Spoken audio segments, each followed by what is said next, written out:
Hey everyone, this is PrinceBrightstar, and welcome back to Phantasy Star Online 2 New Genesis version 2. A new mini-episode has released for the story, and what I realized is that it really wouldn't make sense for me to go live for what I'm expecting is going to be less than 15 minutes of story. The stream would be over before people even got in. With that said, I decided to do my reaction offline instead, and post this as a video to YouTube instead. With that said, to kick this mini-episode off, we need to talk to Glenn over here, so let's go ahead and do that now. Oh, you're here. Working on something? I guess you could say that. We're just talking about our current capabilities in Stia. There have been no big changes to our Stia Force members for a while. But now, with so many coming in from other regions, we need to review our situation. Most of them are coming from Alio. We can thank Dozer and Aina for that. With their new trainees, we're finally running more than a skeleton crew. It's a far cry from back when we were barely scraping by. I wish I could have done more for you then. That goes back to my idea of maybe a hard mode Stia, but anyway. It's only a handful, but we also have some troops joining us from Ratem. Ratem has troops to spare? They're also being bolstered by new members from Alio. Which, I suppose, means Alio's helping us on two fronts. A lot of things are changing around here. People and material are moving around like never before. Things like regional allegiance may become a thing of the past. We're just talking about Stia at first, but it might be time to start looking at the bigger picture. So, getting outside of this area and seeing what else there is on the planet? Or maybe heading out into space? Is that what you're implying here? Troops were moving around without regard for borders, even during our fight with the Starless. Although there were a few tactical issues, I thought the regions coordinated very well. We're currently reviewing how we organize our forces based on that experience. On that note, this means I've been traveling out of Stia more often. It also means more desk work, less time out in the field with a weapon. Can't say I'm a fan of admin work. May I remind you, it's highly unusual for a unit commander to always lead from the front. It would help if you could back me up on this.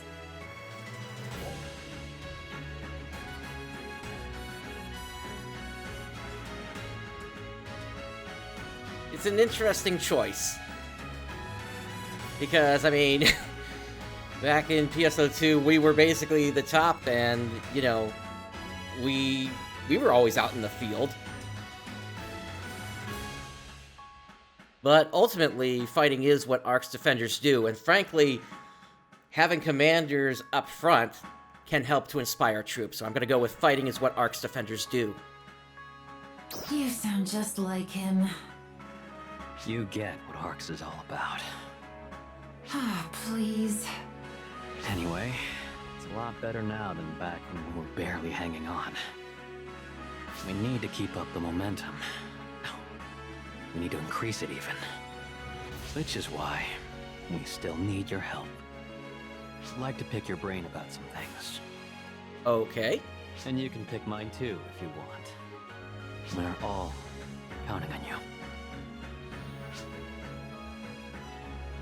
And Manon is talking to us now. Brightstar, do you have a moment? Varia has been acting a bit different lately. I thought she would be in the lab again today, but it looks like she's gone out somewhere. If you happen to see her, do you mind lending her an ear? I'm sure you'll be able to offer her better advice than I could.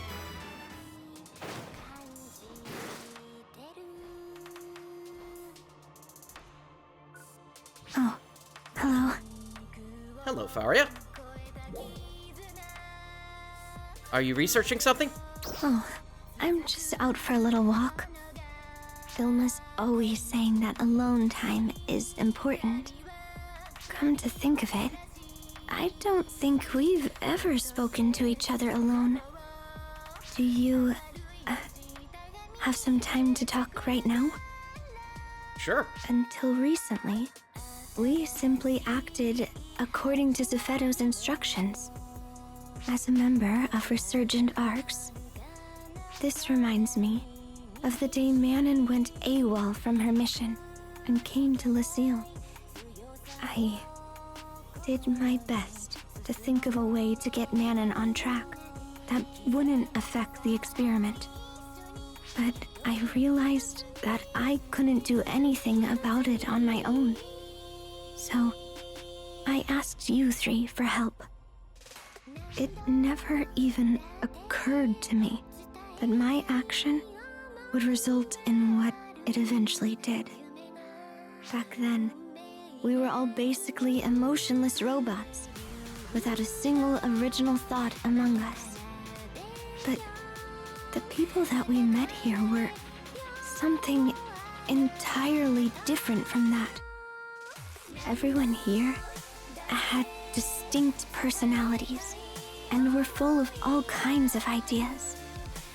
And even when they had conflicts, they worked together to resolve them. Thoughts are complex things, and it's difficult to predict where they'll lead. While I was monitoring Manon from Lucille, I could sense that something in her was changing. When did you first see it? Sometime in Aleo, Ritem? Or after that? I couldn't comprehend what that change represented at the time. But since I've been here, I feel like I might finally be able to understand it. There are thousands of different ways to react to a single event. Different people can have different feelings about the exact same thing. Those reactions lead to new ideas and ways of doing things, and those things to even more new things. In time, we learned that that's what life was.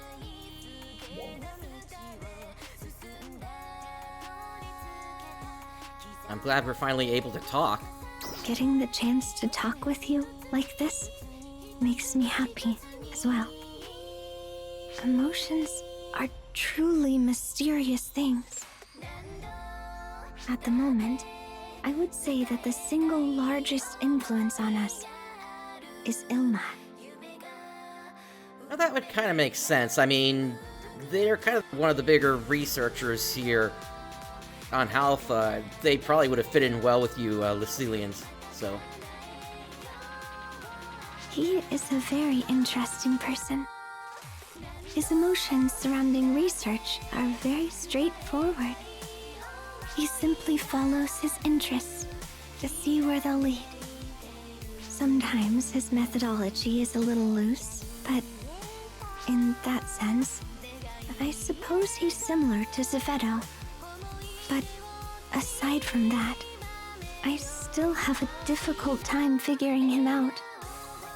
Sometimes he'll suddenly jump up and yell while he's eating, then head to the lab. Or he'll still be sitting there researching something when he's already late for a meeting with his brothers. But I think that unpredictability is what makes him so fascinating. I'd still like to get to know you, Manon, and Aina a little bit better too, if possible. I'm hoping I can continue to grow and someday contribute something myself. Although I still have no idea what that something might end up being. I hope you find it. I will do my best.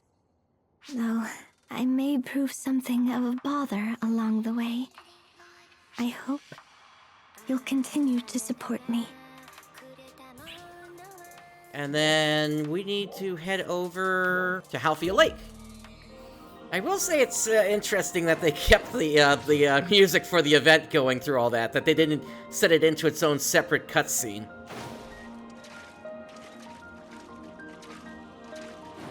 You know, if we're lucky, they might actually talk about these things finally here.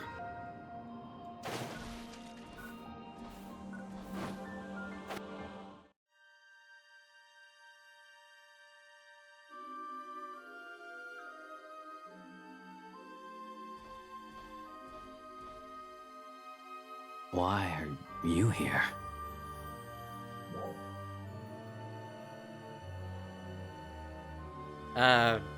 What about you? Why are you here? We came to see Hibana. Hibana was the one that they lost. This is where she lost her life.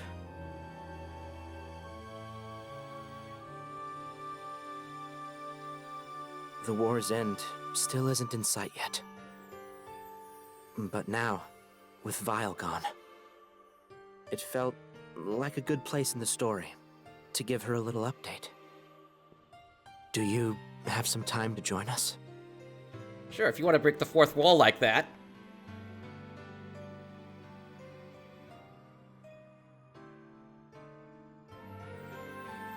Our immaturity caused Hibana's death. We just pushed our own positions without even trying to compromise. I thought everything could be solved simply through brute force and aggression.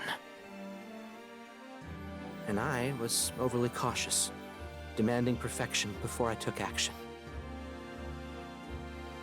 But it was Hibana who always stood right between us and mediated.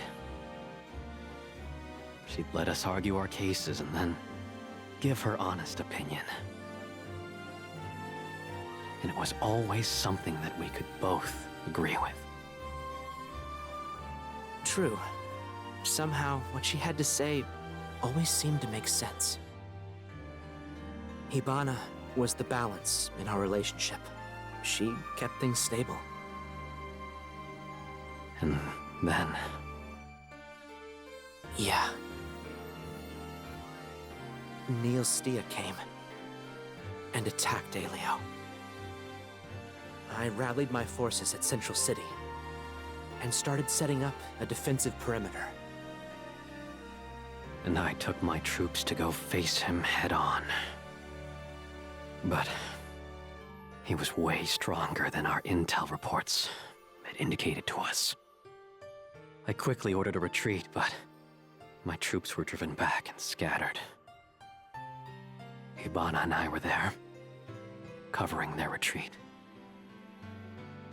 I was so focused on the dolls units I was engaging that I didn't even notice Nil Stia had gone after her.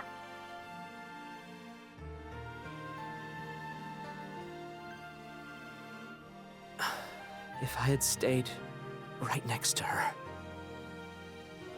Or if I had listened to you and waited until all of our forces were deployed. She even told me she had a bad feeling about the whole thing.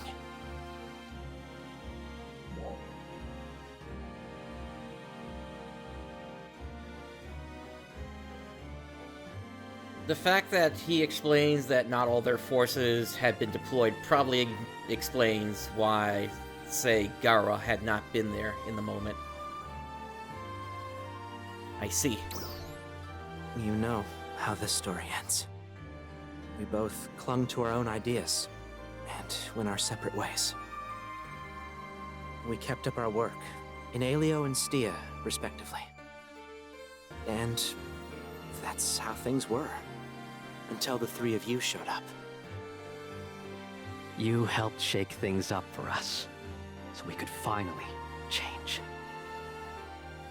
It was also a great chance to restore relationships with the regions we had lost contact with. And now we've all come together as one to fight our common enemy. So many things have changed since those days. We came here today to tell Hibana about all that's taken place.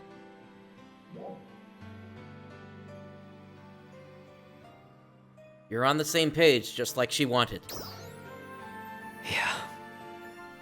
That's true.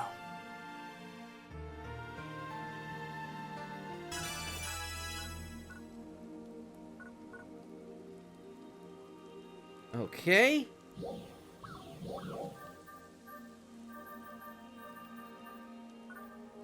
And it looks like that's it for the mini-episode. So it seemed like they were definitely giving us some world building in this here. More than we typically get, at the very least, from what I can recall. Especially the whole thing with Faria talking about Ilma. That gives them a bit more personality than we've probably seen from them before. As well as just a simple observation from somebody else here. This scene here that we just saw, it was probably important for it to happen, but they're also kind of treading old ground again with that. But at least I think it fleshes out more details about what actually happened in the moment when she perished. Still, I wasn't wrong about how long this thing lasted. It only went for about 15 minutes or so. So I think I made the right call here today to just make this a regular video here. With all that said, thank you for joining me today. This is PrinceBrightstar signing off. I'll catch you next time.